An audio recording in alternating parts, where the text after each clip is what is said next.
Welcome to the Applied NLP and Hypnosis group. The whole point about this is applied.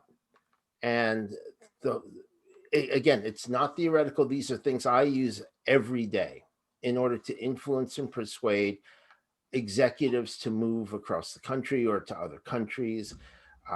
Basically, it's sales, it's marketing, it's everything interactive. Essentially, I've coached a company that does, of all things, roofing in their sales organization. It's a small family company, regional, and their sales went up $1 million after, after the training. So everything that we do here is tested, and it's up to you to just make it your own. The point is to make it your own. The principles are always going to be the same, whether you're using therapeutic or sales applications or influence and persuasion or any of that. And the exciting part about it is that it's cross contextual. So it's going to be in all of your communications. And the point is to make your communications more powerful, more enjoyable, and more effective. And ultimately to make your life easier and get what you want. So let me introduce myself. My name is James C2. Obviously, a couple of people know me already, but I've been doing NLP and hypnosis for over 30 years now. And I've successfully taken it into both retained search and corporate work and coaching.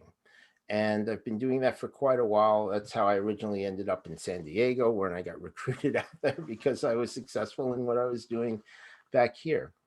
And since then, I've used those skill sets internally within corporation. Obviously companies like Life Technologies and BlackBerry and Bristol Myers Squibb, some major companies, as well as some crazy companies like Intellectual Ventures, which is heavily involved with a lot of what Bill Gates does. So, I had to get people to Bill Gates, which is one of the craziest things. So, these skill sets do work. It's just a matter of increasing your skill at communications. So love to hear from all of you and get to know all of you. So if you could introduce yourselves, let's start with Robert and Joanne. Okay, I'm Joanne Abrahamson, and I've been a hypnotist for 35 years, and I'm currently writing a book on self-hypnosis, and that's how I met James. We were in a book writing class together, and I just want to be able to ask my clients the right questions in order to get answers that could help me help them. Okay, terrific. Robert? I'm a hypnotist as well, and I'm a practitioner of NLP and timeline therapy as well. And I've been doing this for maybe 15 years, not quite as long as Joanne, but it's how we met. Yep. And the rest is history. But I find these topics very interesting. Terrific. Corey? Yep, my name's Corey Zender. I'm based out of Atlanta, Georgia. I do software sales for a publicly traded cybersecurity company. I work with about 30 accounts worldwide, pretty recognizable brands, responsible for renewing them, upselling them, etc. I've been interested in NLP and hypnosis for a pretty long time now. I think maybe some of David Snyder's YouTube videos are what got me on your radar, James, and also the sales course you did for him blew me away. So since that point, I was fascinated with hypnotic influence and NLP of business and sales, and I've been kind of chasing the magic dragon of trying to ingest as much information in that topic as I can and also applying it. So it's been an awesome journey, and I'm glad I discovered this, now so I could continue to develop with it. Okay, terrific. Thomas? Yeah, Thomas McBain. I'm based out of San Diego. I met James years ago working at Life Technologies in my early HR days. Uh, I support a Workday application. So those of you who don't know what that is, that's the core HR system for a company. For So it's most where you do companies all these your days. hiring, firing, moving people around, storing employee data. So really the analytics and everything that helps drive the business. So as you can imagine with that, there's a lot of inputs and outputs, a lot of requirements gathering. And so as a personal development, this piqued my interest. Is I've always been impressed by James, by your ability, the questions you ask. So as a personal development kind of ploy, I'm eager to learn from all of you and try to help my communications be more efficient, better, more influential, yada, yada. Nice to meet you all. Excellent. Hello, Simona. Hello. I am, my name is Simona Baudet. I'm from Toronto, Canada.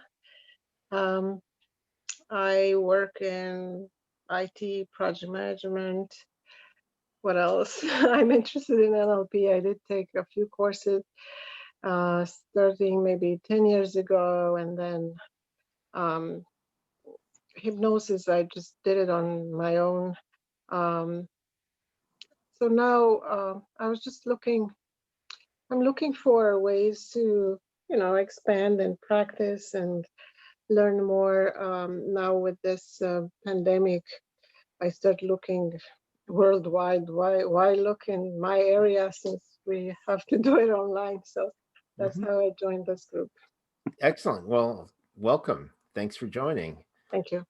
Has it, I used to spend time up in the Waterloo area when I was Yeah. with BlackBerry. So I'm glad I'm not there now because it's probably snowing even more where you are than it is where I am. Possibly, even though it's not too bad right now. Yes, but that, there are, everything is relative. In Canada, they're pretty used to it. Okay, Harriet, your turn. Okay, my name's Harriet.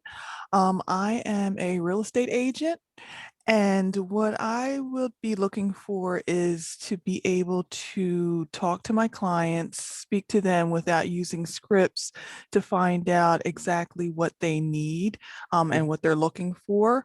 Also, I'd like to be able to use it. It would be helpful during negotiations with other agents. So that's kind of where I'm coming from.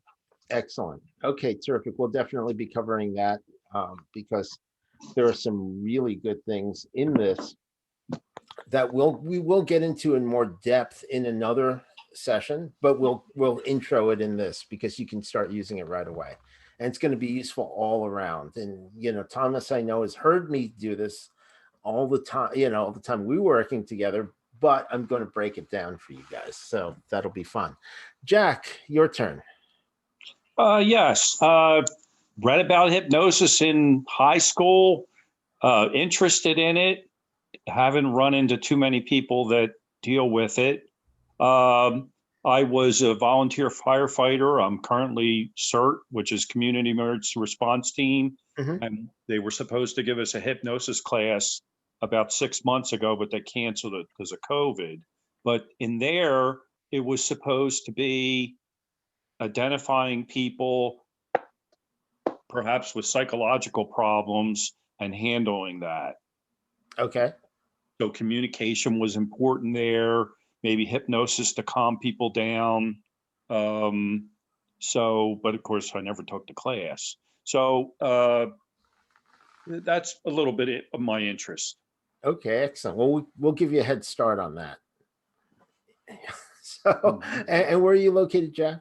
Marlton, New Jersey. Oh, that's right. Yes. So, if our power holds out, we'll be good for today. Mark, hello, welcome. You're on mute. Hey everyone. Good evening. How's everyone doing this crazy storm that we're having? Yeah, good. Awesome.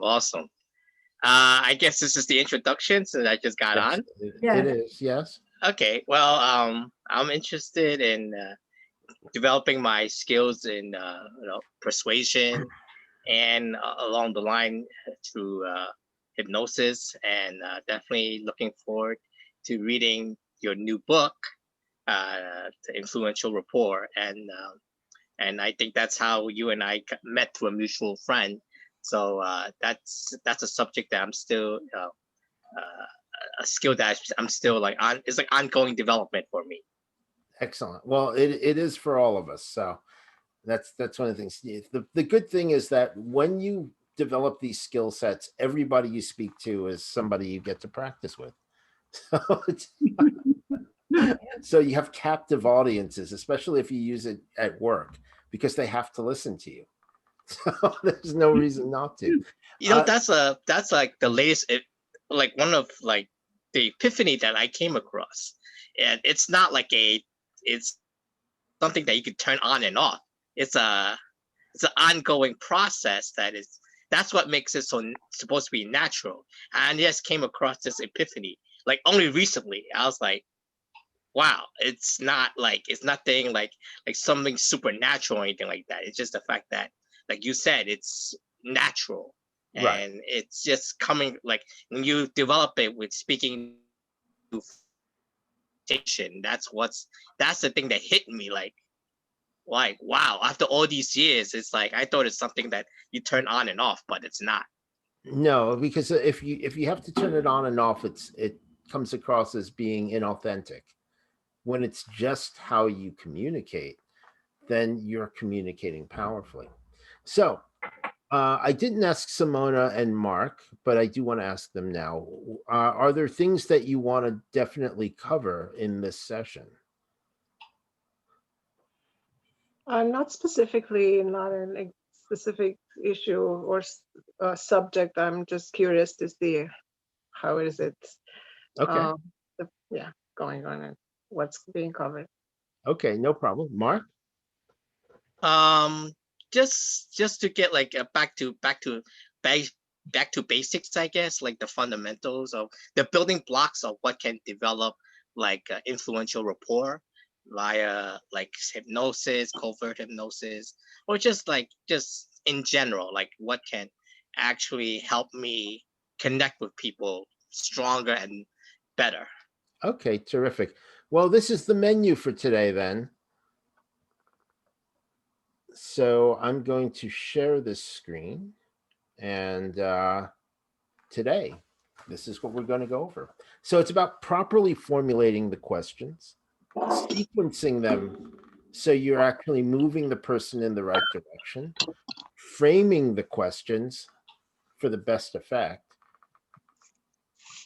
influencing the direction of a person's thoughts, or even more so, your own thoughts, and how to use better questions for yourself. And we're going to be using it in the specific applications now of sales and negotiations, therapeutic functions, and in things like what Thomas is doing, where he's actually has internal clients that he's taking care of.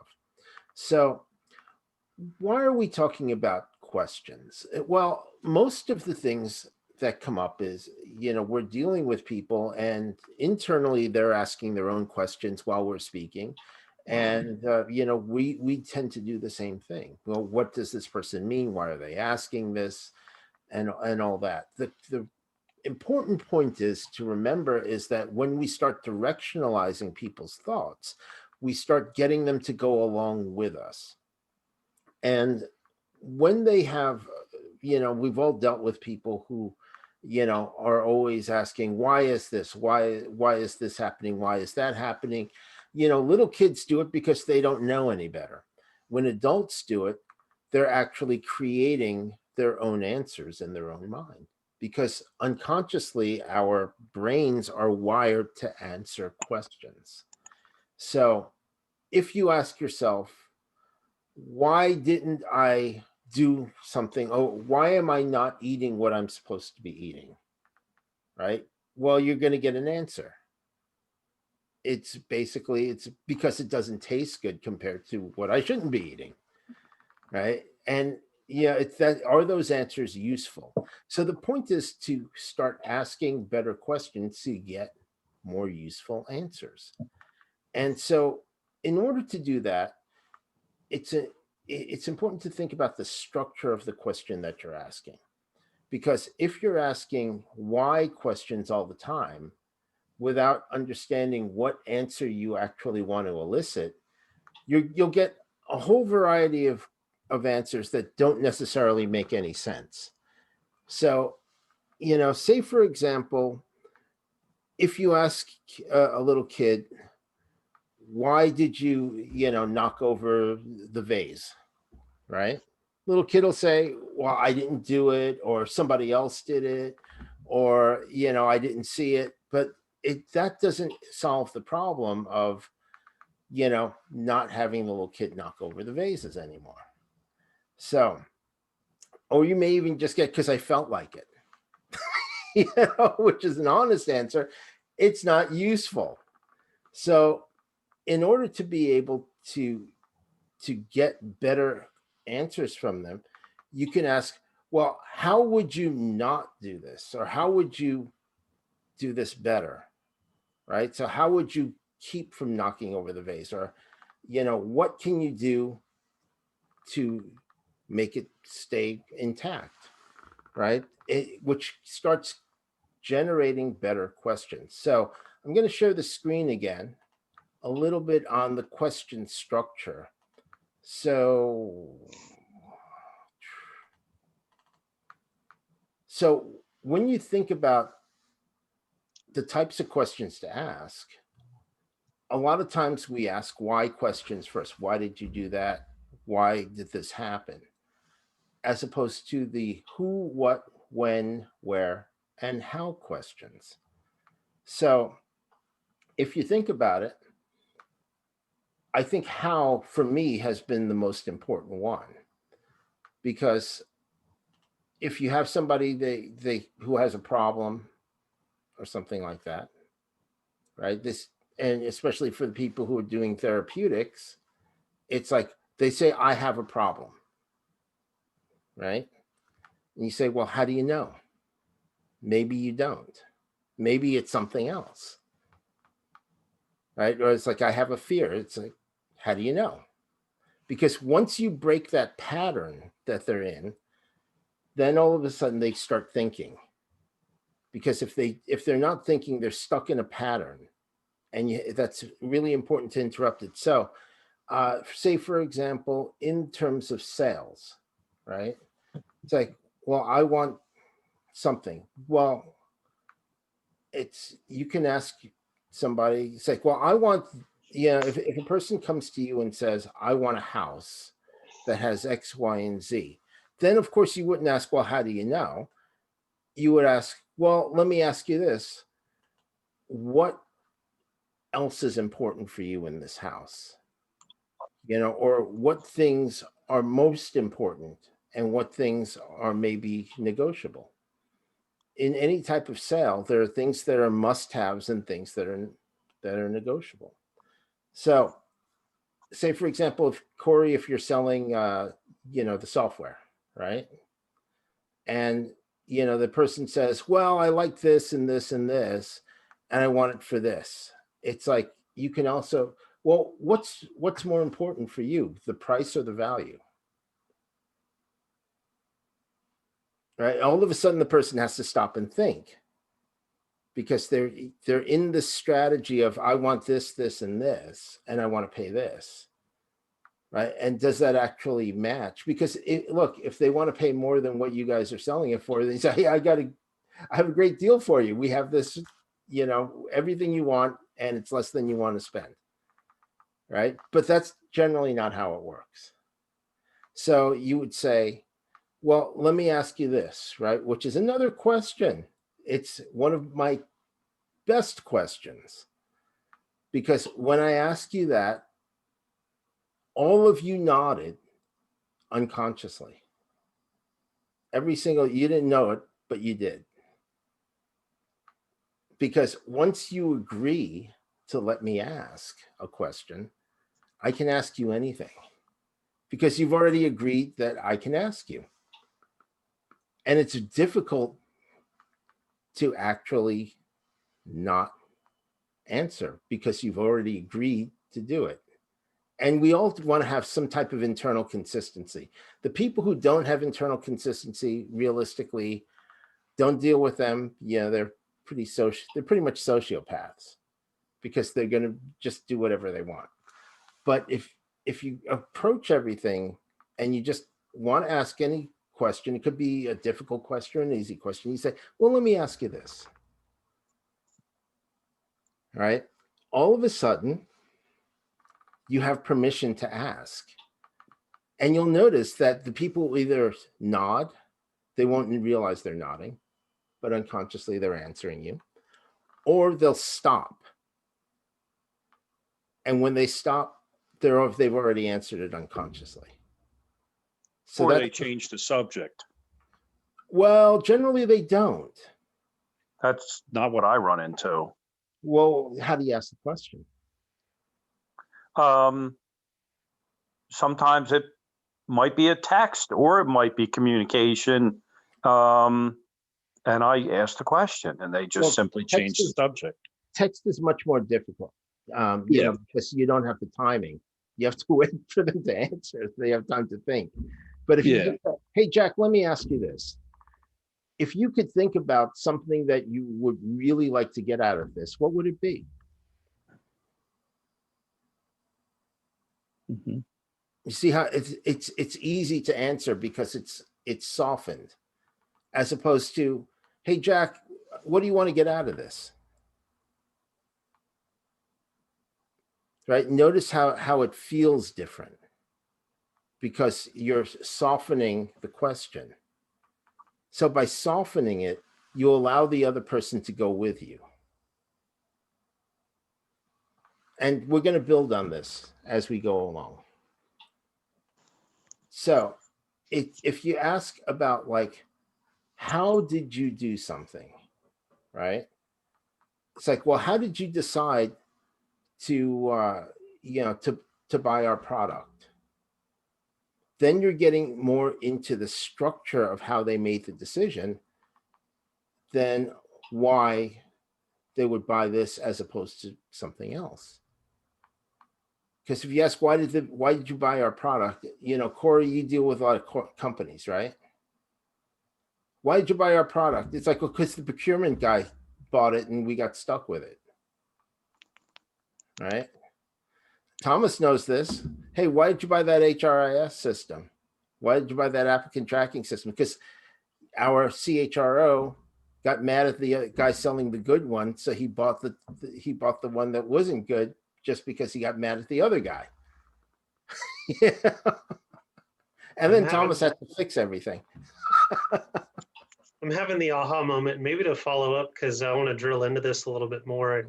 Maybe everyone else might share interest. There's a lot of ego involved, right? And a lot of our questions, just our daily lives, I think a lot of people, they think they know what they want, right? That's just, and we're all smart people. So even ourselves, we go into buy something, do something, whatever we're engaging. We know what we want. So we are kind of maybe self-conscious or inwardly, internally, already pre-programmed, hardwired to know what we want and go after it. How, maybe could you offer up some tips, James? And I've, in watching you and communicating with you over the years, you're very good at this. I think it's even just a reminder is really the simple answer to it, but to maybe to peel back a couple more layers of the onion. How do you break that? How do you break that initial kind of interaction with people where, you know, you're asking a question, you do want to kind of set the tone of the conversation to try and get more helpful information. I think that's probably the biggest first step in so all the other questions to follow we'll get into, right, on how to kind of shape and formulate and kind of drill and dig and chase after a little bit more content. But the initial, I think you can fail right off the cuff, right, by just having them kind of continue down their path and you not being able to intercept and stop that path of them knowing what they want. I think that's one of the biggest things I was also hoping to get out of this session is a reminder to ourselves, we all have to be true to ourselves to say, let me practice this and actually do that. But how would we actually go about doing that? Yes, because there's a magic word. We're getting to that. Awesome. Got to get to this part first, right? So it's understanding the sequence of how you ask stuff. So it's like if you ask what led you to make a certain decision, as opposed to why did you make that decision, right? Do you notice the difference that unconsciously you have between the two sentences? So it's like, why did you buy that car? Right?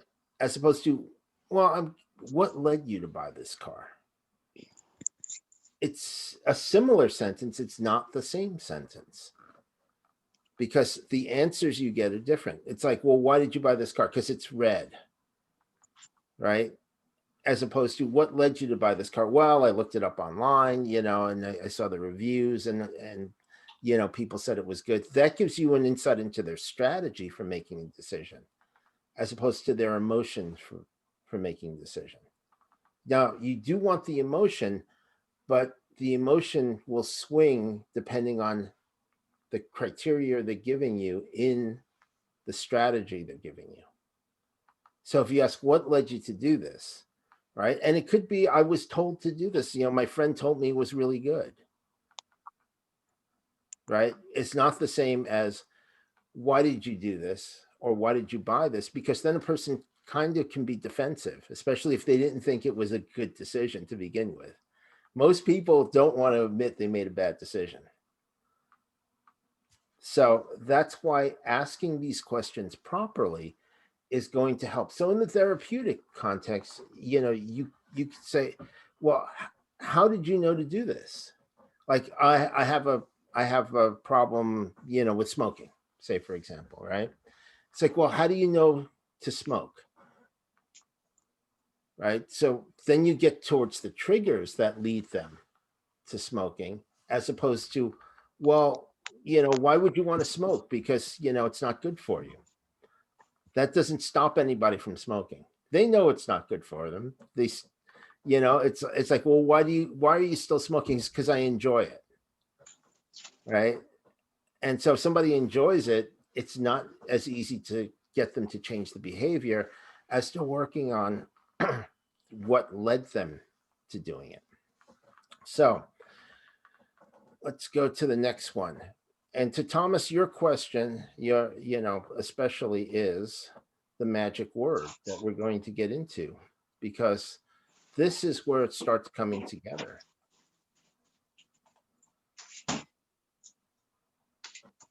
The magic word is because.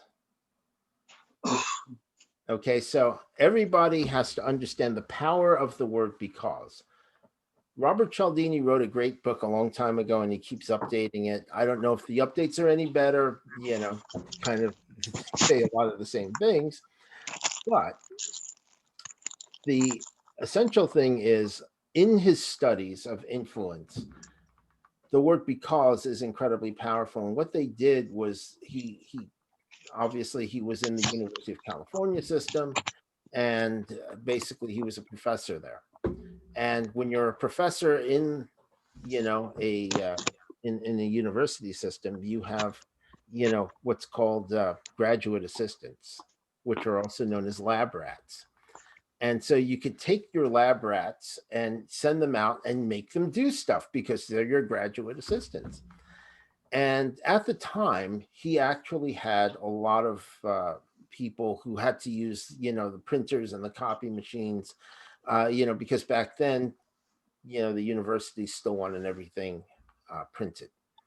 And during exam times and, finals times, everybody had to have their things printed. So he would send them out. There would be people online, and then he would send out his assistants to ask to cut the line. So they say, hey, can I get in front of you? Generally, the answer was no. Then they started asking, hey, can I get in front of you? Because my mom is, sick at home and I just have to get this done so I can get back and take care of her. So most people let them go. Then they started getting really crazy with some of the, with some of the responses when they would use because. They would say, oh, because, I have dinner on the stove and it's burning, or some like crazy stuff, but people would still let them go. Finally, they realized that when somebody says because, the critical factor of the other person tends to turn off. So they started using the more absurd reasons and they still got to go ahead. Finally, they just started saying because, and people still let them go. So when you have a reason, then you get to begin to frame why you want to know things. So in a sales context, it would be, hey, let me ask you this. If you could think of the type of software you want to buy or the type of house you want to buy, what's important for you in that house? Because I want to make sure that you have the best product available for you. And I want to make sure we're on the same page. Then you're starting to frame around us being on the same team. So the context is still, there's a sale, but the subtext is you're there helping them, as opposed to you being in an adversarial position. In Thomas's case, it's like, hey, I understand you're having a problem, but let me ask you this. What do you know already? Because I don't want to cover the things that you already know. I want to be able to cover the things that maybe can make it easier for you to get what you want. Right? So when you start framing that, you bring them into your sphere as part of the team, as opposed to, them coming to you for service. Does that make sense? And so by using because, you can start changing the context of what it is with the subtext. So if you ask in a therapeutic thing, it's like, well, how did you know to do that? Because, maybe you don't have this problem. Maybe you're just doing something that was useful before, but not useful now. So if somebody, for example, wanted to lose weight, right, but grew up being really skinny, so now they had it in their idea that they wanted to eat and, get bigger, but they stopped being active. At the time, eating more was appropriate, and maybe now it's not. So if you ask them, well, it's like they say, well, I have a problem. I want to lose weight. Well, how do you know it's a problem? Right? Which automatically stops them where they have to start thinking. But then you have to fill in something, right? Which is where because transitions that. So how do you know it's a problem? Because it could be a behavior that you had that was useful at one time, like when you were really, participating in a lot of sports, you needed that food. And that was really important for you.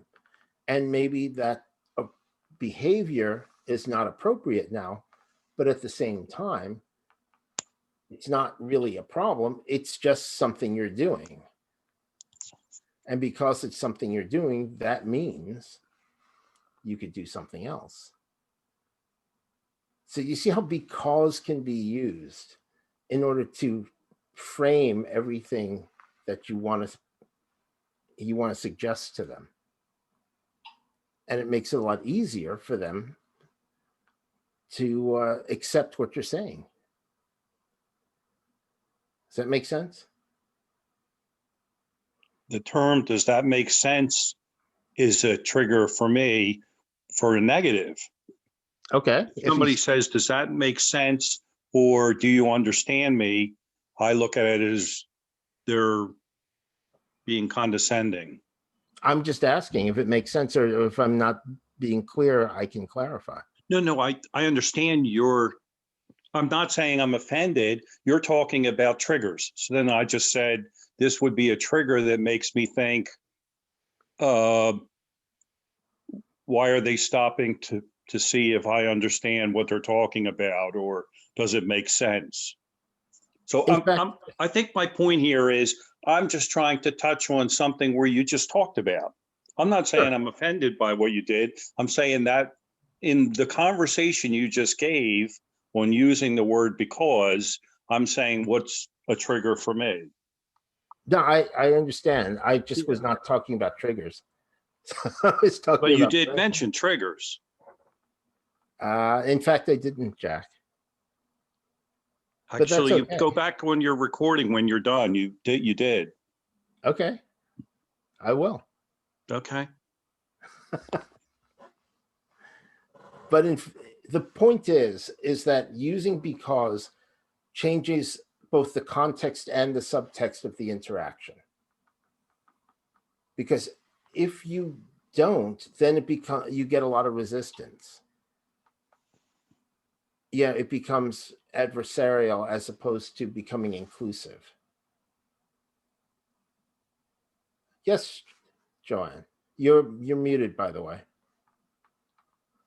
Okay. Could I talk about something specific? Sure. I have a client who's a 13-year-old girl. Mhm. Okay. And she only wants to eat certain foods.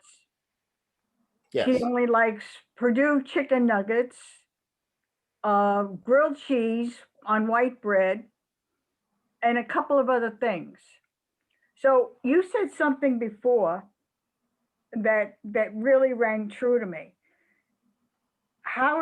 So I'm going to ask her, how did you decide what particular foods you like to eat instead of what led you to make that decision? So how did you decide what particular food you like to eat? Because I would like to help you learn to eat other foods. Well, I would actually approach it more like this, Joanne. It's like when I would ask her, okay, so what do you like to eat? And she says Purdue chicken nuggets and grilled cheese and all that. Okay, so it's like, okay, so you like these particular foods. And how do you know you don't like other foods? Because maybe you do. Maybe you just haven't tried it. Okay. Because at one time you hadn't tried Purdue chicken nuggets. Maybe you tried some other ones and you found you liked Purdue better. Maybe you tried some grilled cheese that the cheese wasn't as good as another cheese that you like. So at one point you were more open to trying new things, and you can be that way again, because when you think about it, it's all about how tastes shift. I mean, at one time I used to like Applejack cereal. If people remember that one, and alphabets, and then years later I tried them and they were terrible. Now I don't know whether they changed the the formula or whether my taste changed, but in either way I'm not going to eat them anymore, but I will start eating new things. So there are things that you liked when you were at one point in your life and things that you may like as when you're in other points of your life. And so it's all about just being willing to try it, because how will you know otherwise? How will you know? Good. Thank you. Right? It's okay if you don't like something. I ate a hot pepper yesterday and didn't like it very much. But some people do. And that's okay. I'll leave it to them. Hey, James, one more follow-up question then is, how do you combat like people's desire for urgency? I think we all deal with individuals that in asking questions of the line of questioning we have, Sure. Again, I think they already pre-concocted an answer. They're hoping for a simple answer. And I know in working with you, some of the problems that we're trying to solve are very complicated. So it takes some time to ask the right questions and kind of get to the root of what we're really trying to get at. How do you combat that kind of need for urgency?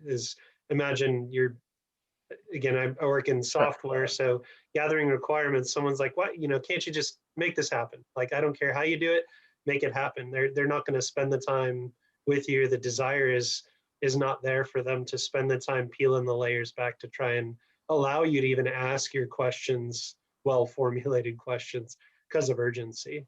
Do you have any thoughts or comments on that? Sure. And that again goes back towards using because, right? Because you want to frame the reason why you're asking these questions, and why it's important for you to have this information in order for them to get what they want. So how I would do is like, hey, I understand there's a lot of urgency around this. But let me ask you this. what do you really want to accomplish with this? Because in order for me to get there efficiently, I need to be able to cover these other points with you, because if I don't, and it messes up again, you'll get set back a long way. Right. So then all of a sudden that's different. It's a different conversation than, oh, just get this done. It's like, I will get it done. I just need to understand what else you want out of it. Because if I don't, we may have a bigger problem down the line. Right. So then all of a sudden you're setting up the reasons around why you want things. Does that make sense? Right. Because again, you want to frame the whole, put a frame around the whole thing. When you put a frame around what the conversation is, it's like playing a game that you get to set the rules. And if you go first, then you've already set out what the rules are. So people just kind of fall in line then.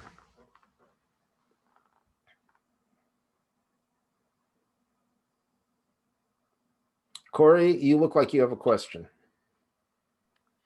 Yeah. I was I don't know if you're going to go here. Let me know if you are. But Certainly can. I was thinking questioning as a pattern interrupt. I've found Absolutely. pattern interrupts pretty powerful with when someone's trying to take control of the conversation and take it somewhere completely different to stop them in their tracks and get it back. Yes. And I've heard it done in a questioning way. And I'm just curious, like, what are some recommendations on ways you could do that you have? Oh, well, first of all, you have to kind of make it fun, you know, and, Yeah. and again, it's not just interrupting them. It's, you have to fill in when you essentially, let me explain a little bit. There's something called a pattern interrupt, which is interrupting when a person is thinking in a certain way. Very useful in therapeutic, very useful in sales, because when in sales, people will say, I want this, this, and this, right? And they'll have a list of what they want. What happens is, and Harriet understands this a lot because she deals with that with people with their houses, right? Right. So sometimes it gets ridiculous, right? So if you interrupt the pattern, you have to put something in, and I prefer to use humor when you do that. So, you know, say for example, in the therapeutic area, somebody says, I have a problem, right? And I just said, well, how do you know? You know, maybe it's not a problem. Maybe it's actually an attribute, except that you're pointing it in the wrong direction. Right? You know, I've told people this. They're like, oh, I keep picking the wrong boyfriend. You know, it's like, it's always, you know, I get an asshole as a boyfriend. It's like, well, you know, how do you know? It's how do you know this is a problem? How do you know it's not actually something that you have a very well-defined picker, except you pointed in the wrong direction? So just maybe we start moving it in a different direction. So that's usually they start laughing when that happens, right? And it's kind of very similar in a lot of ways, because people tend to look for patterns, right? They tend to fall into patterns, and it becomes more useful for them. So what happens with that is that, you know, they get used to that pattern, and when you interrupt the pattern, they have to search for something else. And that's where you could put things in. So give me an example, Corey, of maybe, you know, a pattern that you've come across that you want to interrupt. Yeah, sure. So usually when I'm reviewing the contract with a client, obviously the end users tend to be really awesome to work with. They're mostly IT guys. But when a procurement person's on there, they immediately try to rip up the contract, go line by line, and maybe say something like, well, hang on, hold on a second. They'll do a pattern interrupt of their own, and then they'll regain control of the conversation. They'll be like, well, what's this? Why are we paying this much for it? How can you reduce it? They'll like ask me 3 questions at once. And that's, and like, because I'm pretty self-aware, I can feel that I start to backpedal at that point, and immediately my brain starts to think of like, how can I regain control of the conversation? So that's a pretty common scenario where I could see pattern interrupts being Sure. So say they throw 3 questions at you one after another, right? Like, yeah. I'm sorry, what was the second one? Yeah. Right. And then all of a sudden they have to stop, right? Yeah, definitely. So I mean, say, I'm sorry, you went too fast. What was the second one again? Yeah. Right. And then you start mixing it up on them. So then they start getting confused, and you can answer all those questions. I mean, I know you have answers for all those questions, but why are we paying this much? It's like, well, let me understand a little bit more about how much you're using. Maybe you don't have to pay this much, but it could be that you would have holes in your security, which I think, is not a good thing. So, Yeah. So it's just one of those crazy things, right? So I wouldn't worry about that. It's just, again, or you can ask them, hey, I understand you want to go through these things. Let's take them one at a time. What's the third one first? I Right? like that.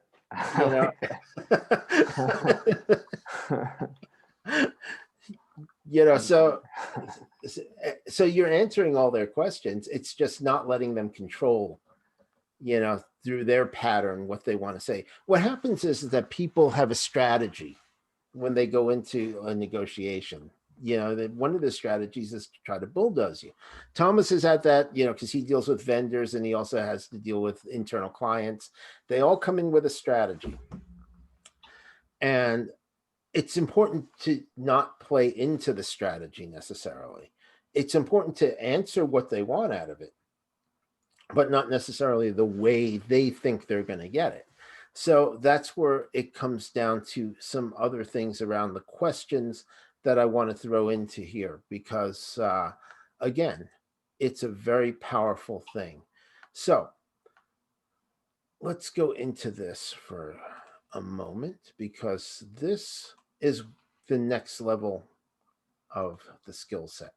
So tonality and intonation. You have to have good tonality and intonation when you speak to people, because nobody wants to hear somebody talk like this. It's really annoying, right? Especially, if you're not trying to speak that way. So having really good tonality and intonation bathes the other person's neurology in the good tones.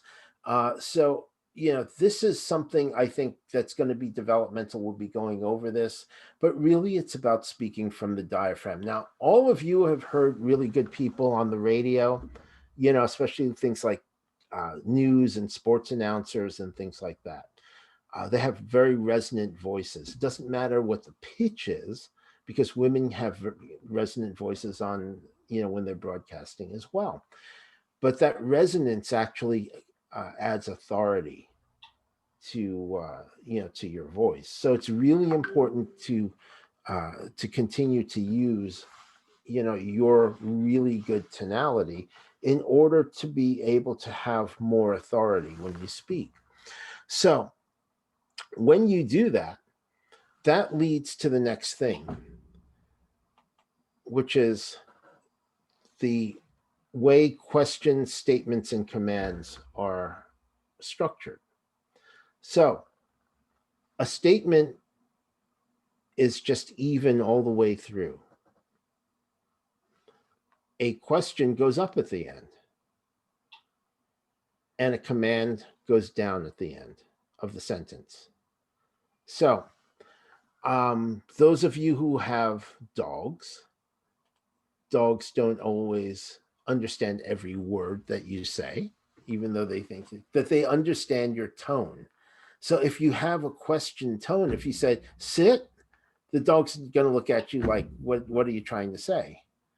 But if you say sit, the dog sits. And people actually respond to the tonality and the intonation of what you're saying just the same way animals do. So are you aware of how you're using your voice while you're speaking is the question.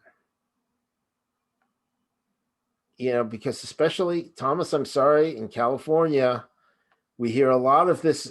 It goes up at the end, no matter what they're saying.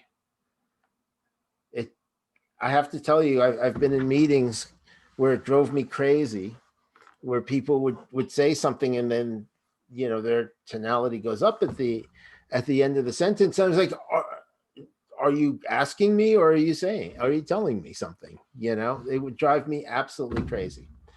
So we can leverage this to our advantage, right?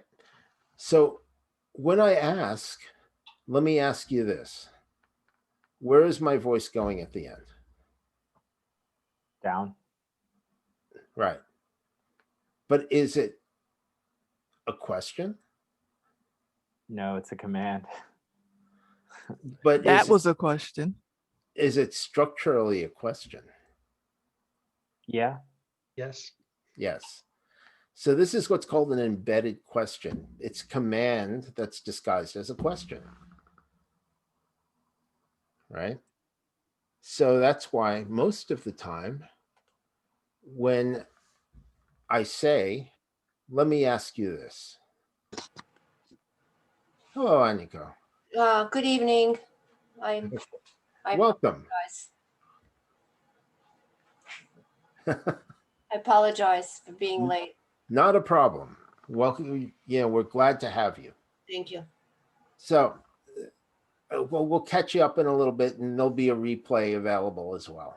Okay. So, basically, if you use command tonality when you're asking a question, are you asking a person or are you telling them what to do? You're telling them? Yeah, you're telling them.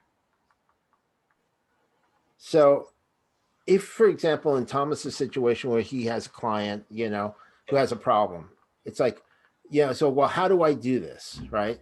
Well, let me ask you this. What do you already know? Right? Yes. That was good. So because, right? See, we add in because. I don't want to go over the things you already know, because you wouldn't be coming to me otherwise. Right? Oh, and all of a sudden that interrupts their pattern as well. Right? And you're telling them to tell you what they've already done so you can just fill in the gaps, as opposed to having to go through everything all over again with them that realistically they should know. Right? So, Joanne, in your case, so when you have a client, well, let me ask you this. Have you tried not doing that? All right. Have you ever asked that question to your clients? No. You'd be surprised. Most of the time they'll say no. It's like, oh, I have a problem with smoking. It's like, well, have you ever tried not smoking? No. That's the first thing. Right. And there it stays. Right. So but now they want to, right? So if you ask with command tonality, so now you want to, right? Is that a question or is it a command? It's a command. You want to. Right. Exactly. You want to. But it's consciously taken in as a question. It's unconsciously processed as a command because of the tonality.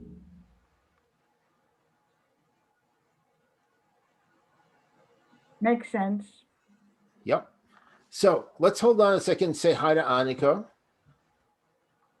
Hello. Hey. Where are you located? Manchester, New Jersey. Ah, so you've got snow too. Oh yes. Yeah.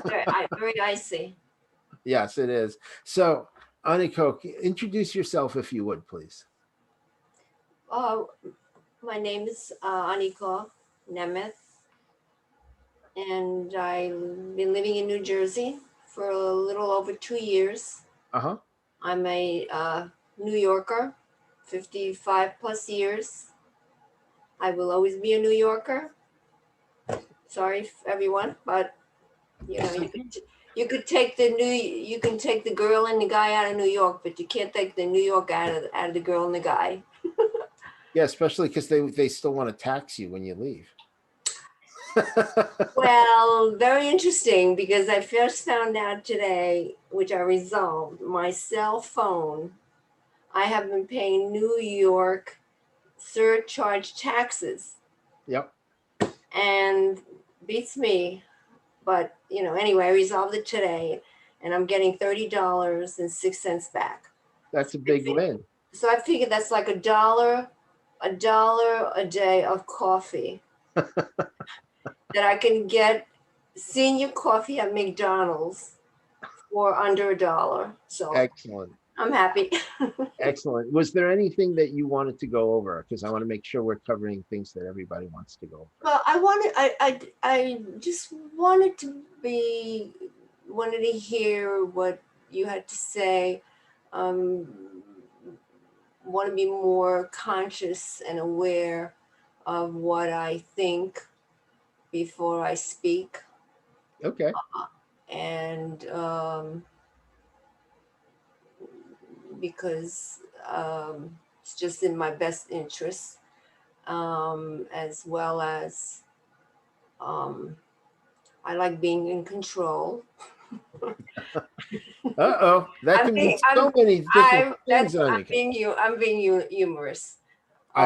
Maybe not, but that's okay. No, I know when to take control and when not to. Even better. You have to weigh everything. Is it worth it? I'd rather be peaceful than be right. Some things are just not worth it. So I just wanted to just learn more. I'm Okay. always open to learning new things and new ways of being. Terrific. And living and doing. Excellent. So basically what we're talking about is questions and how to ask questions. Especially today's environment, for God's sakes. That's true. Oh my God. That's true. Oh, we're oversensitive. I don't know what's going on. Well, people are oversensitive because they can be. So, when it's okay to be oversensitive, then they will be, because they get a good feedback loop on that. I'm going to show this next thing, which is going to kind of illustrate around the embedded question and where the tonality goes. Okay. So this is the embedded question is using this command tonality, which is the downward tonality at the end of the sentence. And just about definitely every Western languages uses the same type of tonality. So when you're saying a statement, your tone is even at the end. It doesn't go up. When you have a question, it goes up. And when you have a command, it goes down. So what happens is the structure of the statement or the question, is all the same. It really comes down to your tonality and how you use it. So when it goes down, it's a command.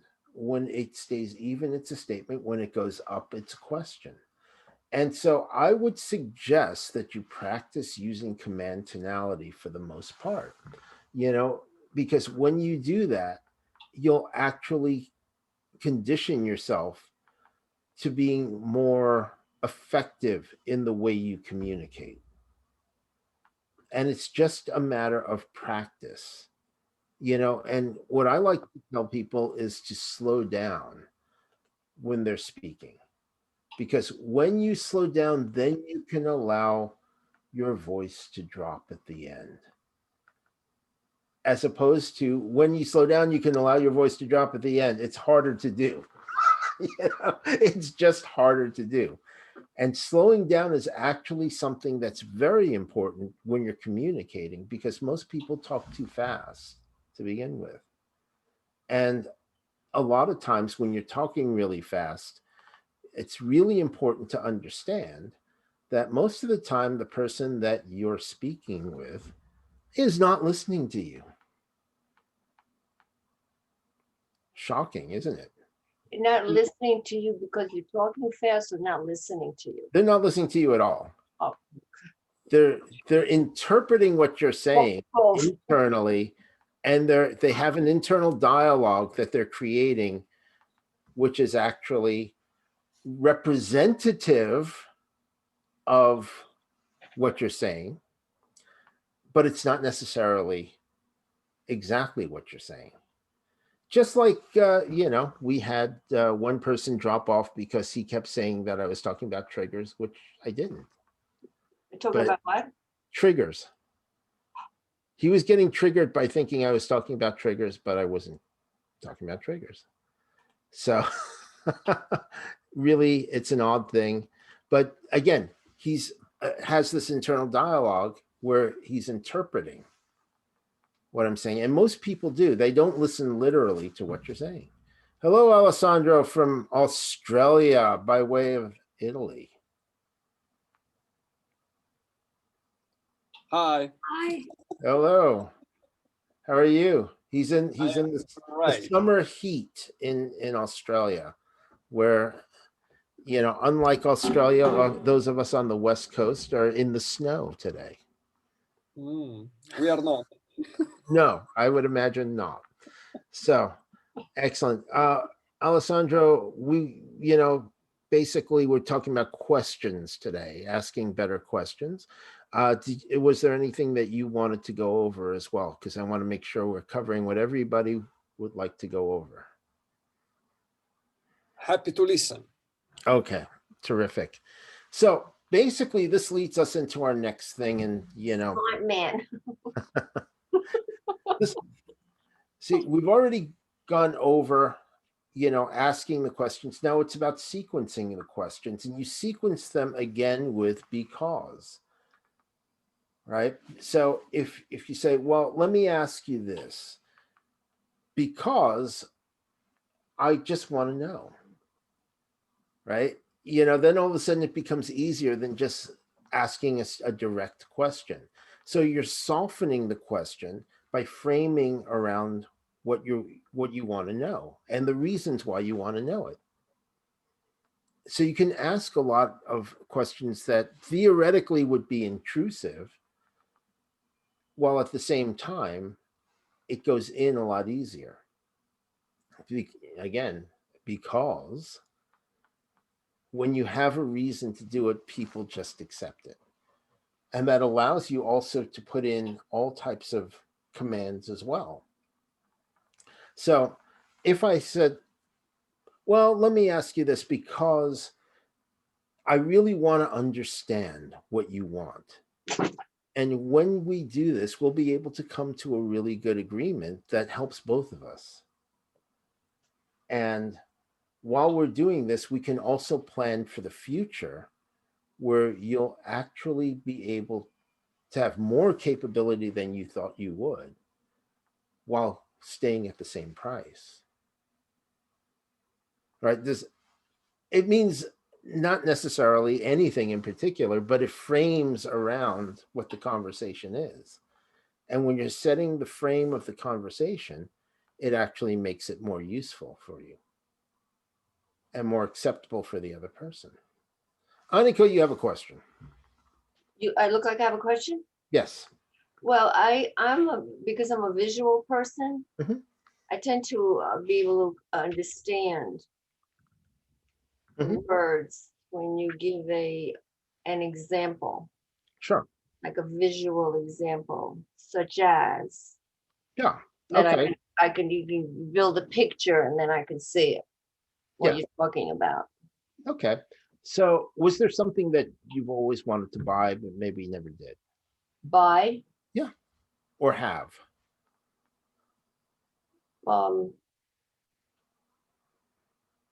not really.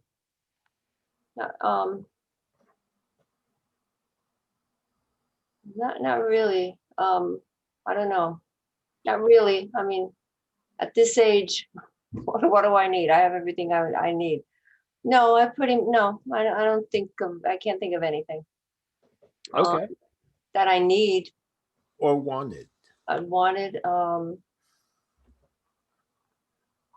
It's okay to want stuff, Annika. I don't know, maybe, possibly, maybe well, okay, well, now I'm dreaming. That's okay. maybe a house in France, A house in France. Italy, you know, something like that. And then I can learn another language. Terrific. You know, that, yeah, and do my art, you know, that would be nice. Right. Because you want to do art in a place that's really nice. Yeah. It's like, great. So let me ask you this, you know, because I want to understand completely what you want in order to get what you want in a house where you have a place to do your art. And in order to do that, really I want to understand what type of art you want to do and how that really feels to you, because there are different types of places. Like I know in France and Arles it has great light. In other places they have different types of light, you know, and different types of feeling and different communities that support artists. So in order to understand that, I was just want to know what's important for you about this.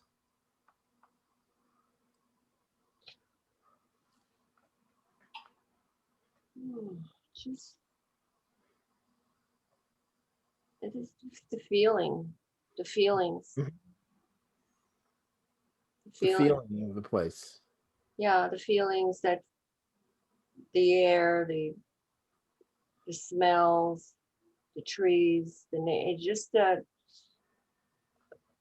feelings around it. Right. So it wouldn't be in the middle of a city that's loud and, you know, maybe a little smelly and has people all over it. Well, as long as it's close to a place where I can go get my coffee and my cappuccino. Okay. Yeah. Just Yeah, outside. I do like little villages. I'm gonna have my coffee. Right. It's got to have good coffee around. I understand. The only thing that bothers me about living in New Jersey. They have some good places Okay. somewhere. You'll email me. Not where there's snow all over the place, though. Yeah. Everything is closed. So Anyway, when you think about that, and just again, to understand really what's important for you, it's really having that feeling in the house that you're at, and having a great place to do your artwork. And if it was in Italy as opposed to France, would that be important for you?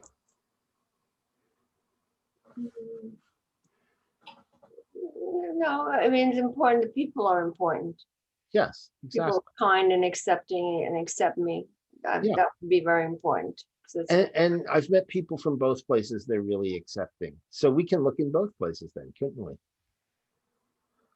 I mean, the French are not going to make it difficult for me because I don't speak French. No, only the Parisians. That's rumor, I guess.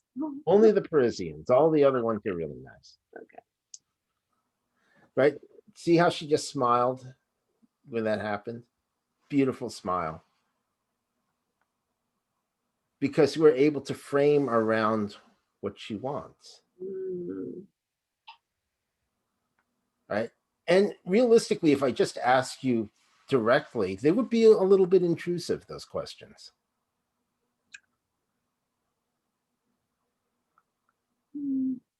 What do you mean by directly? Oh, so what do you want in the house? Should it be in Italy or France? Yeah, does it have to have a room for art, or can you do it outside? Look at her face. None of your business. Exactly. Because it feels intrusive, like, as opposed to really painting that picture. I don't know you. Why are you asking? I don't know you. Right, exactly. But when I have my New York attitude come up. Right, but when I soften and frame around why I'm asking you the question, it just became a lot easier to answer it. Yeah. Yeah. And so that is kind of directionalizing the thoughts around what the person wants. Mm-hmm. And it's really not about so much revealing it as guiding where you want them to go. Right. So I essentially, Annika, I was asking you to go into this other place to imagine what it would be like to have this type of thing without getting into, huge detail about it. But I was getting the emotion from you about what you wanted. So I when I found a place that's similar, I can talk to you in the same way about it. Yes, Joanne. James, and when you asked her those questions, her eyes went up and I guess to the left. She's making pictures. That's right. Yeah.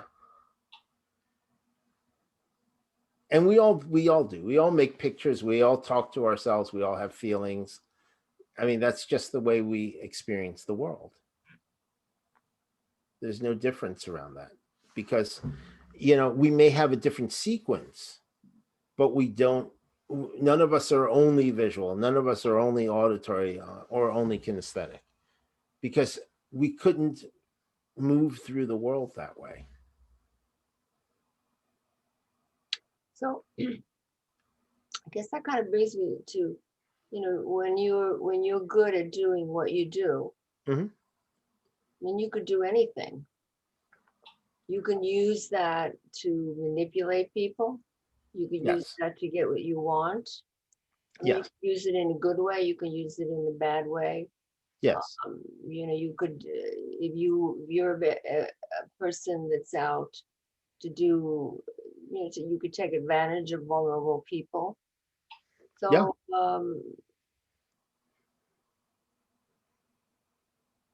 Yeah. Yeah, it's a life skill. It really is about acting responsibly, obviously. Now, I'm not the persuasion cop, but basically I will tell you people will do more to get back at you if you screw them over Right. than if you help them. Right? So there's no point in creating enemies because you can get what you want without it. And if the more people you help along the way, the more people will help you. Right. It depends on who you are. Well, it depends on your intent. It's like any other skill set that you have. Like driving. I mean, yes, most of the time, 99.9% of the time, people don't want to run over other people. Even if they're thinking it, they're not going to do it. Right? But there are people who do run over other people. Does that mean that the skill set of driving is bad? It's the person that's bad. Right? And so we can't necessarily control who learns these skills. But by learning these skills, we also know how to prevent them being used on us. Right. That's the key. That is Yes. the key. Right. So by being aware, you can control it. That's right. That's right. So now I know why I'm here. Yes, there you go. I don't want to using. That's what I'm here. That's right. Survival skill. That's right. It's a life skill. These are life skills. And, when we can help other people, even if we're not seeing patients, professionally, you just interact with people and, you make their lives better. And as you go through the world making people's lives better, your life gets better too. Right. I mean, I had a person that I met at one of the seminars who I became friends with and put himself in some terrible situations. He did not take my advice about many things, specifically about things like his career and the logistics of where he made a move and all that type of thing.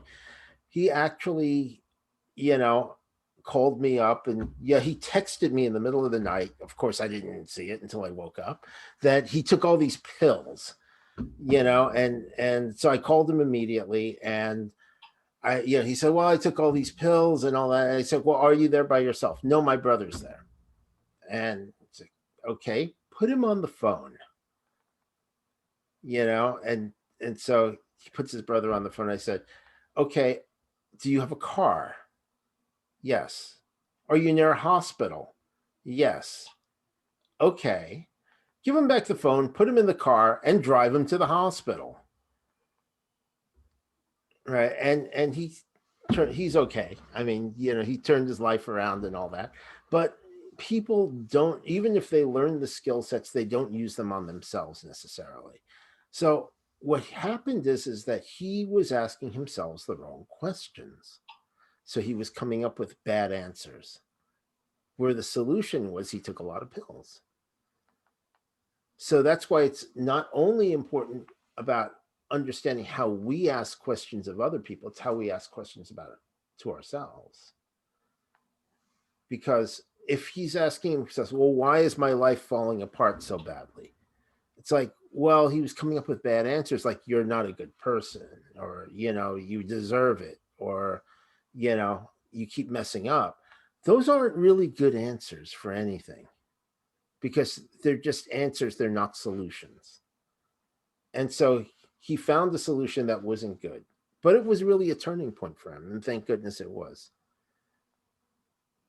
You know, and that's why sometimes you have to really take control of your own mind in order to be able to communicate properly with other people.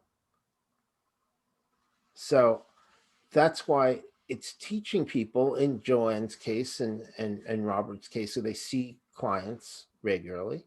It's like, find out what type of questions they're asking themselves.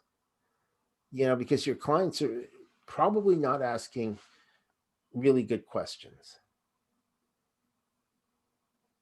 And that's why he said, well, how do you know to do this? And they'll tell you, and they say, well, does that sound like a good idea? And they'll say no, but they'll still do it. So that's where you're interrupting the pattern so you can put in new things. Because once you interrupt the pattern, that's your chance to put in new things, because there's a gap there. In sales, it's like, well, I'm thinking of going with so-and-so. If you ask why, they'll have all types of reasons. If you ask, what led you to make that decision? I'm just curious.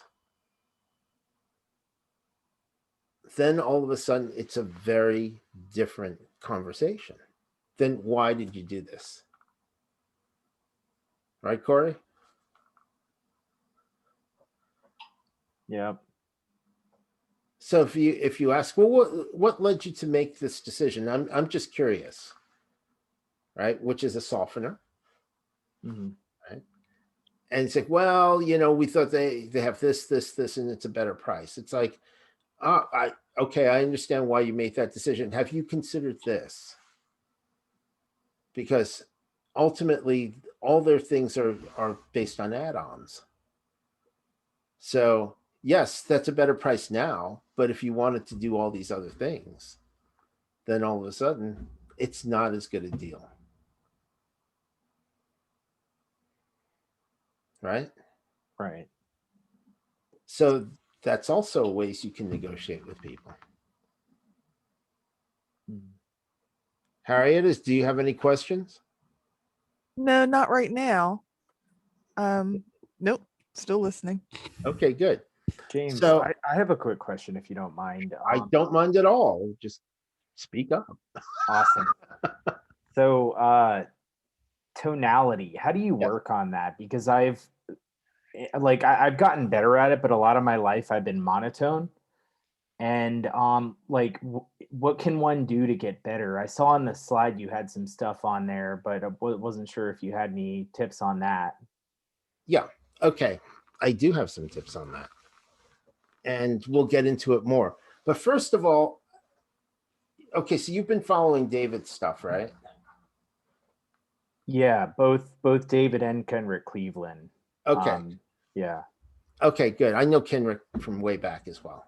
So basically, here's a quick, easy way to get more into your, you know, get more, you have to get more oscillation in the way you speak, right? And it goes to rhythm. So when you say you're talking in monotone, it's really important to start speaking in rhythm. So I would suggest you get a metronome, right? And you can get a metronome app on the phone. You know, it's like you get the mechanical metronome. It's really cool to have and all that stuff, but it only does one thing. And also they're much more expensive than the free metronome that you get on your phone. And you just set it so you begin to start speaking in rhythm, because you don't want to speak on the beat. You want to speak between the beats, because if you speak on the beat, then you sound like a rapper. which would be kind of weird when you're negotiating a deal. Hey, it might work. You never know. No, I'm kidding. Depends on who you're might, negotiating with. Yeah, that's depending a on good who point. you're doing it with. You Def know, Jam Records, I might get a deal now. you know, and so you begin to speak more in rhythm, and it becomes more fun. And then it's, you know, we'll be going over this. You know, it is around in my latest book, Influential Rapport, but it's about lowering your boundaries, because when you speak to other people, you have to go first.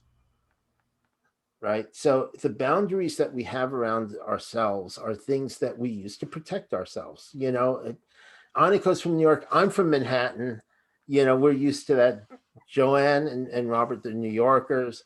You know, we tend to be a little bit more closed off about ourselves. We talk about things more in, you know, about things outside, you know, kind of third party, as opposed to, you know, revealing ourselves. Now, you'll notice, Corey, down in Atlanta, Southerners tend to be more open about that. You know, they'll be talking and say, "Oh yeah, that's right. My uncle Bob was talking about this. You know, he told me about this a long time." They're more open to that. So that is a way to get people more interested in who you are and knowing you as a person. It's really being willing to open that up and lower those boundaries in order to show who you are. So, say for example, you're in a sales situation, right? And you're talking about, you know, you're talking to a client, and you say, you know, I had the same situation happen with another client in a very similar situation to you. And I understand that there are limitations, but I really wanted to understand what was important for them. And, you know, and so we had this conversation, and they opened up to me where they said, I could do this, and I want this, I want this. And I said, I'm not sure I can do this for you, but I could do this for you. Right. And that's where you start opening, but you're opening up who you are and who you and how you help people.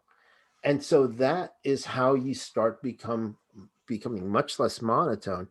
And then you start getting more into your stories and how you speak to people. Like when you're excited, you can speak more quickly while still not being monotone and still speaking in rhythm. And when you want somebody to just relax, then you can slow down your rhythm in order to have them listen a little bit more.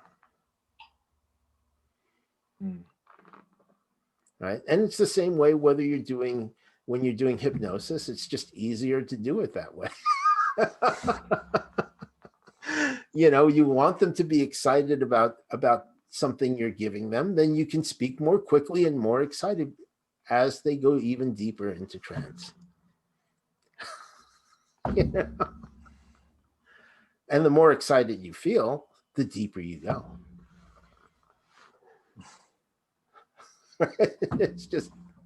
It's just easier that way. Simona, we haven't heard from you unless you stepped away. She might have gone for a bio break, which could happen. She came back. I'm here. Hello, Simona. So, do you have any questions on that piece? No. Okay, excellent. Now, it's a little bit interesting, and I always like to throw this in because people from different parts of the world tend to speak a little bit differently, you know, and a lot of people don't think that Canadian English is the same as American English. It's not, but it's not so much in dialect or even accent, you know, because there are some, like, I don't know if any of you have traveled through Canada, but Simona, I'm sure you've heard a lot of people from Canada. And Newfies sound very different from people from Ontario. Oh, yes. Hey, You know, and people from, you know, like Alberta sound a little bit different and all that. But one thing is actually very much the same across Canada that's not the same in the US. People in Canada tend to speak in longer sentences than people in the US. Really? Yeah, people in Canada tend to speak a little bit more in longer sentences because they really want to make sure you understand what they say. Yeah. But it's just a regional difference. So that's something that is just it's just kind of interesting. People in Australia speak very differently than they have a lot of slang in Australia. Yeah. A lot of slang, which I'm sure Alessandro had to pick up, when he went over there, because who else uses the term bogan? Yeah. Which is their term for redneck, essentially. So, any questions? Mark, do you have any questions? Not right now. I'm good. Okay. Thank you. Okay, so who wants to get into some demos? I'm ready. Yep. Okay, well, maybe I should just split you up into groups so you can practice.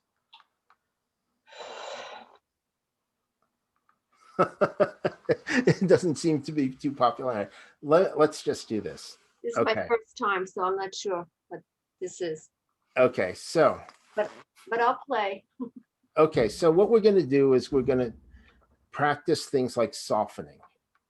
Mm-hmm. So think about a couple of questions you would ask somebody,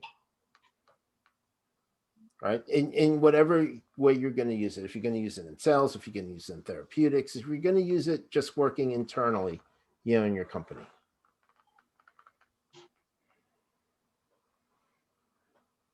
Right? So what would some of those questions be?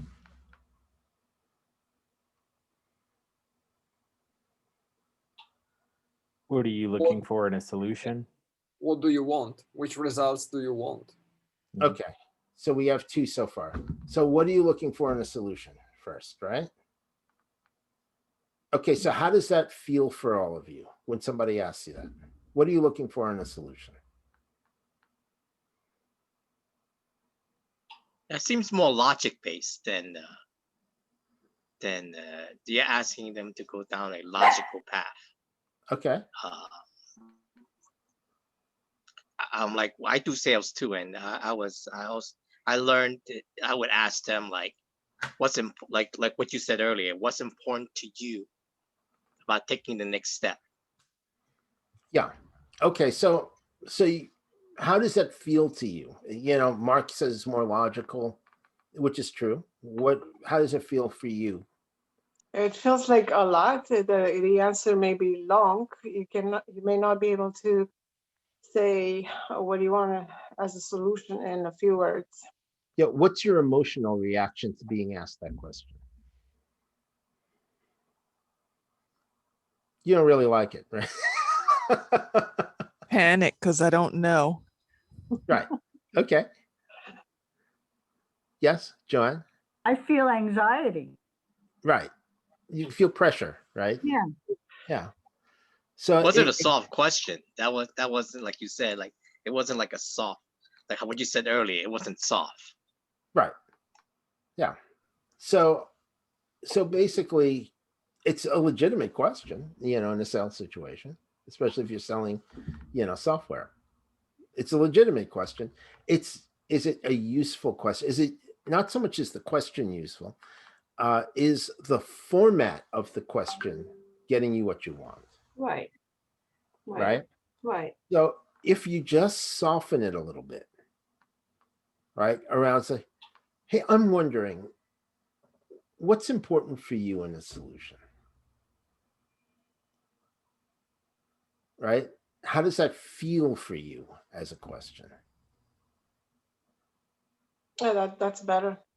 It allows you to prioritize, come up with something on the spot, maybe not so general. It doesn't feel like it's pressured, right? Yeah. Yeah. Or I'm curious, what are you looking for in a solution? What would, if I took it off the other person. Mhm. And I took it on myself and would ask, what is it that you would like? Because if they're a client, or they're looking to me to do something for them. Mhm. I would ask, what is it that you would, there's a reason why you called me. There's a reason why I'm here, because I'm not going to say all that. What is it that you would like me to do for you? Is that Right. a way of taking it off of them, taking the pressure off of them, and then they can tell you, start to tell you about themselves, really, even though it seems like they're talking about you. Yeah, in that case, and then we will go over how to, that's a little bit more complex. Oh, okay. I would just phrase it as this. Obviously, you came here for a reason. So I'm just wondering, how can I help you today?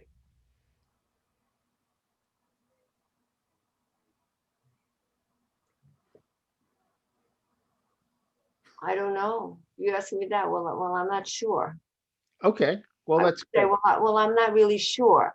That's why we're together. We're getting together because I want to talk. I want to talk about things so I can kind of figure out where I want to go, because I don't have the answers. Great, let's do it Why together. I want to open this up. That's what I would be saying to And I would say, having great, in reality, what if we were having this conversation. I'm yes. not sure. and- I picked you because I think you would be the person that I can speak to. Excellent. Well, I certainly happy to help you out with Okay. this. So, let's chat. Let's talk. Yeah, absolutely. Okay. Right. That's the first step. Okay. Person has to want to talk to you Okay. in a sales situation. Okay. In a therapeutic situation, it's the same thing. I mean, you get a resistant client that sometimes they don't want to say, yeah, so you have to kind of draw them in that way. Alessandra, you had one. Yeah, it was very, very similar. As you came here for a reason, I wonder, how can I help you? What are you looking for? Which results would you like to achieve? Yeah, I don't always like to use what are you looking for? That's a little harsh. So sometimes it's a little easier just to say, well, let me ask you this. What's important for you? What do you want? What do you want me to help you with? Mhm. Right. So if you say, what are you looking for? Sometimes that sounds accusatory, depending on where you are. Okay. Right. So that has to be softened a lot more. Right. As opposed to, it's because it's generally used, at least here, in a more accusatory type of format. Funny. I would have never thought something like that. Yeah, it puts more pressure on the person. Okay. That way. So it's a matter of what type of pressure you're putting on the person. Okay.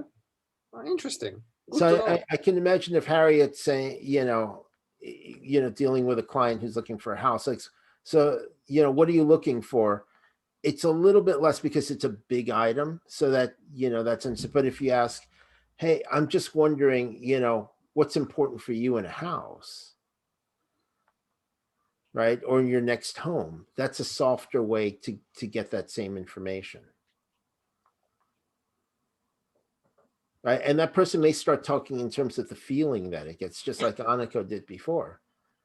Right. So she's making a picture, but she's also talking in terms of the feeling that she gets from it. So that, it's a little bit less pressure than what are you looking for? Or what are you trying to get out of this? What do you want to get out of this situation? Or, in a therapeutic situation, it's like, well, what do you want to have happen? Right. So say, I don't want this. I don't want to smoke, or I don't want to overeat, or I don't want to do whatever. And you say, okay, so what do you actually want? right? So, and you can do that. You do that with anything, basically, especially like in sales. It's like they say most people will come to you. Well, I don't want this. I don't want that. I don't want that.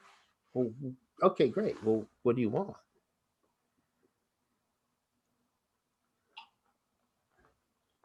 And that's easier to then direct where they're going.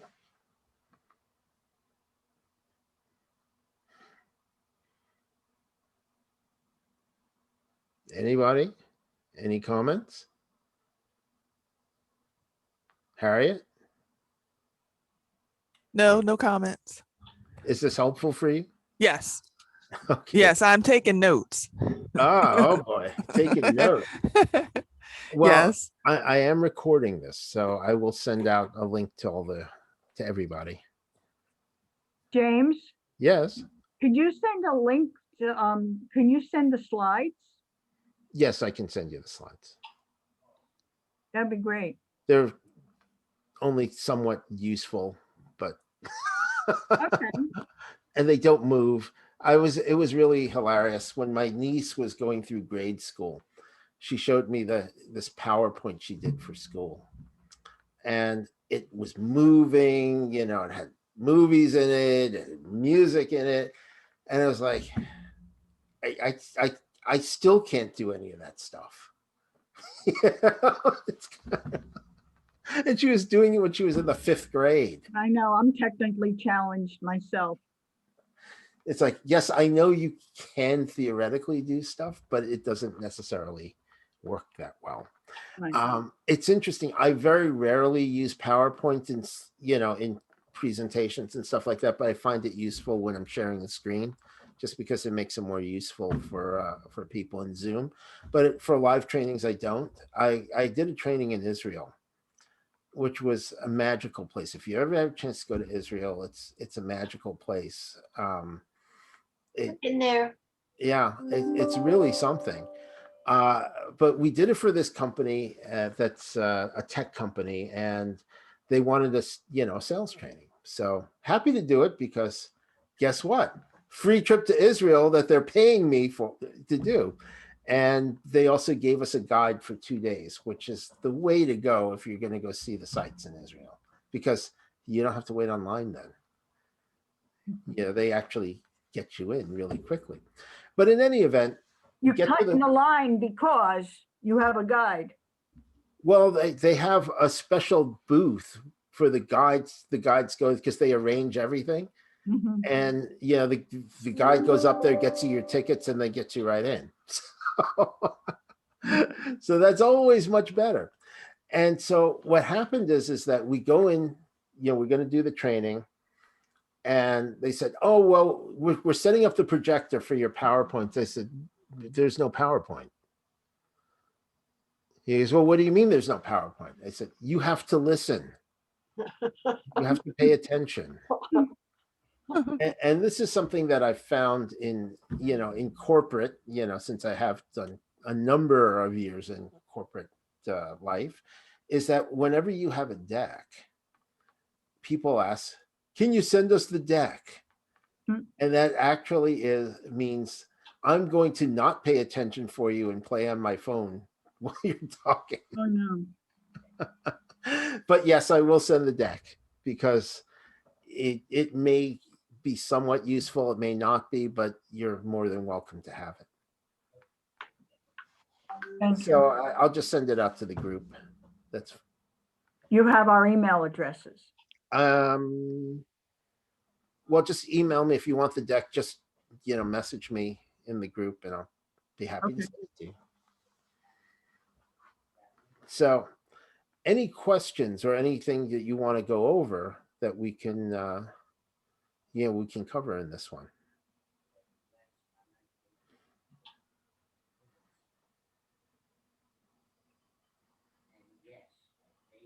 So just when we're talking to people, we should practice and just speak as a command and not as a question or statement. Yes. So I would practice using your command tonality most of the time. because when you begin to speak in command tonality, you'll actually begin to get more results a lot more quickly, because people will just go along unconsciously as opposed to questioning whether to do something or not. And you sound like you're more certain about what you want and what you want them to do. Because, get back to because, most people are generally waiting to be directed to where to put their efforts, especially in a business situation. So they'll have their tasks that they're doing, but those tasks are not necessarily connected to the outcome of where you want people to go. So especially if you're talking with people like buyers as well, Harriet, because you're in real estate. A lot of times you have to direct the person to what's going to be the best option for you. Now, when I moved to this area, I had the opportunity to buy a really beautiful house. Now, this house was totally done, so anything I would want to do to it would be very minimal. And the person was under incredible pressure to sell because he had bought another house. And his house was sitting on the market for a while. So you know what that's like. And so this house, absolutely beautiful, a quarter of an acre, had a great sunroom and all that type of thing. Really incredibly beautiful house. I almost bought the house, and I still sometimes regret not buying that house because it would have been an incredible investment. It just would have been a great investment. But I don't like doing lawns. I don't like gardening. I don't do any of that stuff. I'm from Manhattan. I grew up where there's concrete everywhere, where you don't walk on the lawns because there's stuff in there. Doggy do. That's right. It's like you leave the greenery to Central Park where it belongs, and it's not around you. So I didn't buy that house, and the real kicker was, because that was a key thing for me. But I would say that I do sometimes regret not buying it because of the investment value of it. I would have got a great deal on it. But and it's just about guiding the person. And I do have to say that my realtor did a good job doing that, because she said, you know what? Do you really want to do the lawn?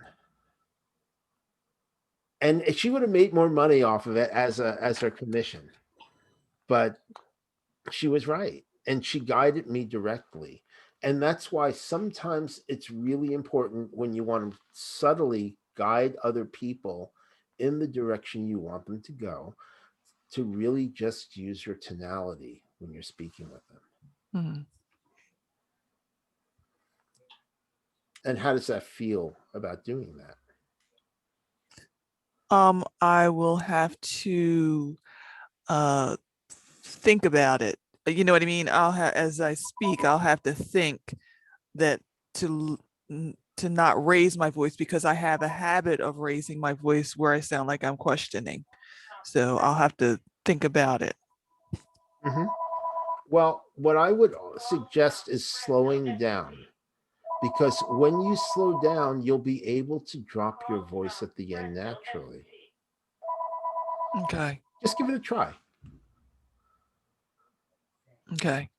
Just give it a try. Oh, you mean now? Yeah. Oh, you mean to do it now? Oh, see, and it's still raised. Right. It's relax your throat a little bit. Relax the base of your throat, and say that again.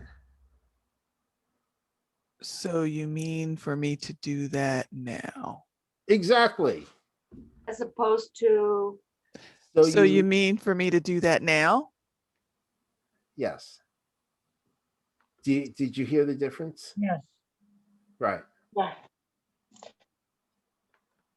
So when you begin to speak slower, you'll naturally have your voice dropping. Okay. That's the question. Yes, of course. How do we speak from the diaphragm? Very easily. So, do you know where your diaphragm is? It's just below your rib cage, right? So put two fingers on it and breathe in so you're pushing against your fingers. Yeah, like abdominal breathing. Yes, abdominal breathing, exactly. Now, relax the muscles around your throat and just start speaking from the diaphragm. As your diaphragm goes in, you'll notice that your voice becomes more resonant. Try it. Speak, Simona, please. I'm speaking from the diaphragm. I sound creepy. You're a little bit tight in your throat still. It's still tightened? The It's still throat? tight. Yeah, Still so tight? move your chin forward just a little bit. Right? So just move your chin forward. Oh. Okay, now start speaking a little bit. How does my voice sound now? It sounds more resonant than it did. Yeah. Wow. Right? So a lot of it has to do with the body mechanics, of where you are. So if your head is back, listen to how my voice changes. As my head moves back, my voice changes as opposed to when it moves forward. Because it tightens the throat and it doesn't allow the air to come through properly.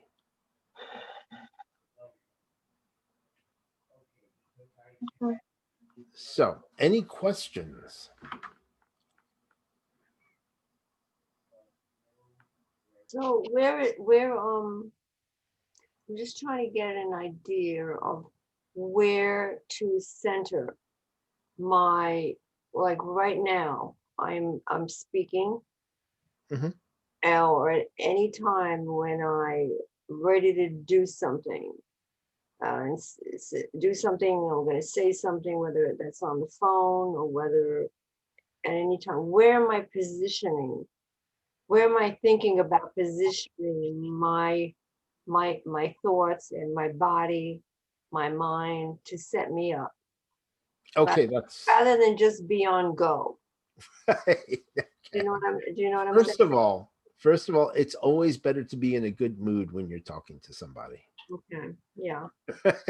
That's a good start. It's always a good start because it comes through in your voice, and it's just in your whole, people say it's your attitude, your demeanor, but it's not just in person. It's also on the phone. It's also, they get a feeling for who you are when that happens. So by being in a good mood, you automatically are conveying that.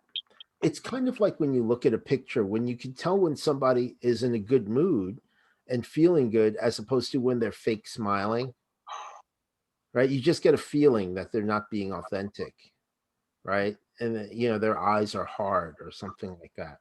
So it's important to really be in a good mood first, right? And then part of that is, if you're going to be talking to somebody,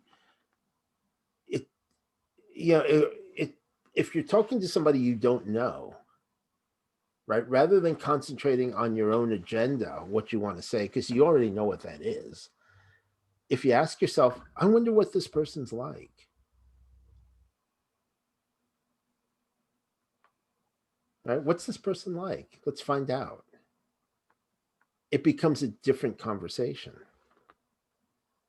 than when you're just calling them up and talking about them. What do they like as a person, as opposed to what they can do for you or what you want them to do, because it connects with them on a different wavelength. Third, I would say that sometimes people are not going to treat you as well as they should, right? They're not going to respond the way they should. And generally, it has nothing to do with you. Generally, they're distracted with something else. And so they're not necessarily paying attention to you. as they're seeing you as something they have to get off their plate, they have other problems that they're thinking of. Maybe there's something going on at home. Maybe, you know, their kid's in trouble at school. So it's not necessarily personal because they're not necessarily paying that much attention to you. And when you connect with them as a person, then they start connecting with you a lot better. So that's the first place to center around. First, it's not just internal, right? Feel good internally. Second, what's that person like? And then you can connect to that person. That useful? Annika? Yes. Yeah. I mean, yes, go ahead.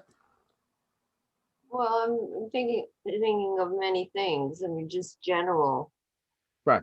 You know, I was on the phone with Sprint today. I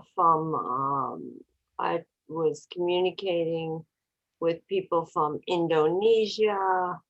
I mean, it's just so you know, it's just so complicated. Yes.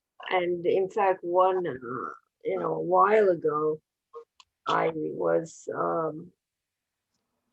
you know, I had to make one of those calls, and I couldn't believe it. I don't know what I was laughing at the same time, but I was almost like in shock. But I hear this rooster in the background. Well, there you And go. here I'm, you know, here I'm thinking like, you know, Verizon right down the block. Wow. And I said to the woman, I said, where am I calling? Where are you calling from? And when she said to me, because I said, am I hearing roosters? So she said, yes. I said, that is a rooster. And, you know, reminded me, you know, I'm from a communist country, and we grew up with pigs and chickens and cows and roosters, and you know, and the outhouse. And then when I just got this immediate image. Well, it's like that in Indonesia. She was from Indonesia, and she was here. Here we were, like talking. It was Verizon or something like that. And the whole thing was like, I mean, how do you, you know, it just threw me off my center. Yeah, well, we'll get into state control in another one. I think that's a very important one. But I didn't really, know whether to laugh or to cry, or it was like it's always better to laugh. frustration. I didn't have the resolution that I needed. It's like, now who do I call? It's always better to laugh. Yeah, I have a sense of humor for sure. I've learned that through the years. So, which country are you from? Hungary originally, but I've been Servus. Servus, Hoidban. I've been here a long time. Yes. Very long time, because I don't have an accent, but I do. No, you don't. You have a New York accent. Yes, I do. So this is my second language. But English is, that is. But. Right. I knew by your name you're from Hungary. I'm from Romania originally. Where? Romania. But okay. My sister country. I wish I knew. Servus. We're all related in some way or another. It's amazing. Yeah. That's right. Smaller and smaller, this world. So, any other questions? I think, you know, we may do state control. That may be useful. Mm-hmm. Yeah. It's always useful. But any other things you guys want to go over for next time, just drop a note. Otherwise, we may end up doing state control just because nobody said anything. I would like to learn more about what the command, because it's sometimes the simple things are the things that I don't understand. Okay. Even though it's not, you know, some others are talking about this, like they're using these terms and they're understanding it, and I'm trying to still grasp what the command is. Well, okay, so being commanding right now in the way that I'm speaking. well, you see, just like then, being Yeah. commanding in the way I'm speaking, you notice the downward tonality, Ah, so opposed to not, the upward, that was which not a is a command. question. That was not a command? That would no, when you said it was a question, because you went up. Ah, okay. So it's really taking control of that, you know, in how you use your tonality. You know, for Joanne and Robert as well, when you're doing hypnosis with people, you know, and you're using your tonality, that really does actually accelerate what you're doing once they're in trance or even going into trance. You know, so if you say, and as you begin to relax, close your eyes, right? Downward tonality. Mhm. And there I go. Right. And so you use that with your clients, I do. and that will, you know, but if you use it outside of your clients, when you just in every other situation, then Never it thought gets of that. becomes natural. Yeah, I automatically go into that tone when I'm with my clients, but never thought about using that same tone interacting with other people. It just makes life easier. It just makes life easier. So So Robert, are you conscious of that? Right. Conscious choice you make? Yep. I'm conscious of it when I'm with my clients. And I definitely use that tonality. And I speak slower and I speak softer. Not lower, but softer. I see. And but I never thought of using it in day-to-day interactions. Huh. God. Corey, how about you? You getting useful stuff out of this? Yeah, definitely. I mean, I got a lot of good reminders. I had heard some of this type of material before, but it was good reminders, and how you made it specific to my situation. That was really helpful. So it's a ton of value that you're giving us here. I really appreciate it. And I'm okay with state control for the next one. That's definitely something I can get better at, because I read your book on hypnotic selling, and sometimes it's easier for me to get into state than other times if I'm just doing like an NLP exercise. I've done, usually when I get my body more involved, I'm able to get more into like a energetic state, so to speak. So I'd be curious to see what, you know, what you're willing to offer next week in terms of like state control exercises. Okay. Okay, Yeah. cool. Mhm. Yeah, it'll be fun. Awesome. It'll be fun. Okay, then. So if there are no other questions, we'll end for today, and I will see you on the next one. Okay, thank you so much, James. When's our next meeting? You know, next week or the week after, we'll see. Depends what you guys want. Do you guys want it next week? Sure. Yeah. Either or is fine with me, as long as you just send the update and Meetup. Just Okay. let us know. Yeah. Yeah, it'll be in there. Yeah, you have to. I mean, that's how the system works. Okay. Great. Thank you. Thank If you, you have Janice. any other questions, you know, obviously, you know, just drop a note. Message me if you want the deck, and also, you know, I mean, you know, review the. Are you going to post the link to the recording? Yes, I will. It's going to have to render in, you know, in Zoom, and then Right. we'll get that together. Great. Thank you so much. Thank you very much. Okay. Thank you. Thanks. Thank Good you. night, This is all. awesome. Okay, Have a good good night. night. Have a Good good night. evening, everyone. Stay Thank you. safe. Thanks, James. Bye. Okay, thanks. Survive the snow. Yeah. Yeah. See you guys next time. Bye-bye.